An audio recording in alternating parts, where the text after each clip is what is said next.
What's up, everybody? Welcome back to Unparalleled Universe for another action figure review. And this video is actually a resurrection of a segment that I was trying to do a while back called Speed Force Reviews. And it's basically where I take a really quick look at a figure that I feel doesn't really warrant a full review from me, only because it's either a figure that's probably been out for a while or a figure maybe not too many people care about and it's something I just personally like. But this little format is just a chance for me to talk about figures more often, even if it's not something that's crazy new.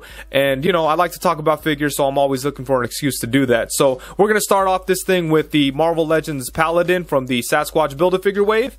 And this figure is pretty cool. I'm really surprised at how much I like it. I like the way that the black and the purple look all together. And I think that this figure is a really good reuse of parts. It's mostly reused parts from the Blade figure that came out with the Netflix wave from last year. But I think that this Paladin figure is actually a lot better.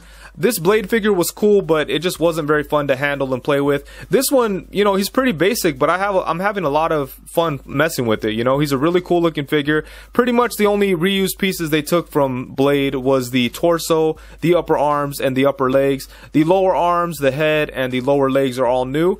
And speaking of the lower legs and the arms, it kind of seems like they were trying to go with the classic look with the stripes here on the lower legs and the like padded kind of look on the forearms. But then the torso kind of looks like more of a modern look, like I'd say probably from his Thunderbolts days. You kind of have like a mixed bag here. It's like they kind of just went with the easiest thing possible. I think it would have been cool if they did like the padded thing across the chest so we could have like that classic Paladin look. But I'm very happy to have the look that's more inspired by the Thunderbolts book, because that's probably where I liked him the most. But I just think it'd be cool to have like a classic Paladin too, so you could have him hang out with Spider-Man and stuff like that. But yeah, like I said, I was really surprised at how much I like this figure. It has all the basic Marvel Legends articulation. You got ball jointed shoulders, double jointed elbows, double jointed knees. You have swivel at the upper bicep, swivel at the lower leg. You got the awesome ankle rockers, all that cool stuff. Everything that you need for a Marvel Legends figure. No butterfly joint or anything like that on this body here, but I do think that you are able to get some really cool poses out of him. But yeah, this Paladin figure is awesome. I definitely like the way that the head sculpt looks. I like the gold on the glasses here, and then the head has like the stripes too, which is like the more classic Paladin look. And he doesn't really come with too many accessories. He does come with these guns here that we've seen a bunch of times before, and they do look decent. I do like the color of them because it kind of like, you know, matches with the eyes, and I think that's a nice little touch. But I don't like these guns at all. I really wish that they'd give us something better. And then it also comes with a knife that's also gold, and this is a knife we've seen before with probably a couple different figures. And it fits right into the sheath here on his leg. And yeah, I think overall this figure is pretty cool. And for some quick size comparisons, because you're probably going to have him hanging out with Spider-Man, here's a look at him next to the Pizza Spider-Man and the Ultimate Spider-Man. And then here's a quick look at him next to a couple of his Thunderbolts team members, and this is the Ant-Man. I assume that it's Eric O'Grady Ant-Man, I'm not even sure, but let's call it Eric O'Grady Ant-Man, and the Marvel Legends Ghost from the Comic-Con set from a few years ago. And those golden guns are pretty nice, but it does kind of look cool if you throw some other guns on him. I think it looks awesome with these more like traditional kind of looking guns, and yeah, check that out. That's pretty cool. And here's a really quick closer look at the figure itself. I do think he has like a plasticky look to him, but that's kind of just how it is with Marvel Legends sometimes.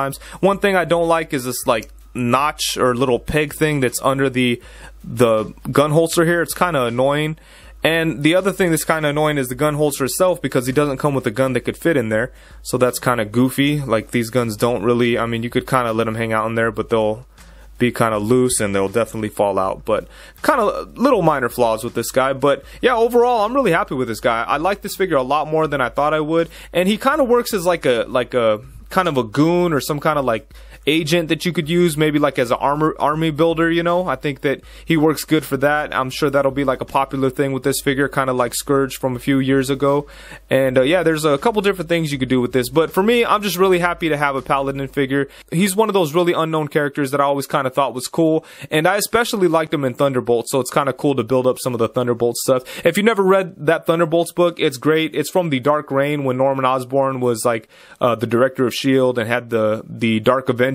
And then he put together a Thunderbolts group to kind of be his like, you know, task force, his like strike force and stuff. And it was a really cool book. And like with all Thunderbolts books, you have some guys that were like good guys and some guys that were bad guys. So It was a pretty interesting book, and yeah, I really like that run. I think it was by Andy Diggle.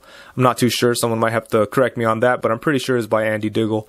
So that's it. It's a pretty cool figure. I'm very happy with it. Let me know if you like this new format and what other figures you think I should do like this. I have a handful of figures that I bought this weekend that I'm going to try to do like this if people are into it.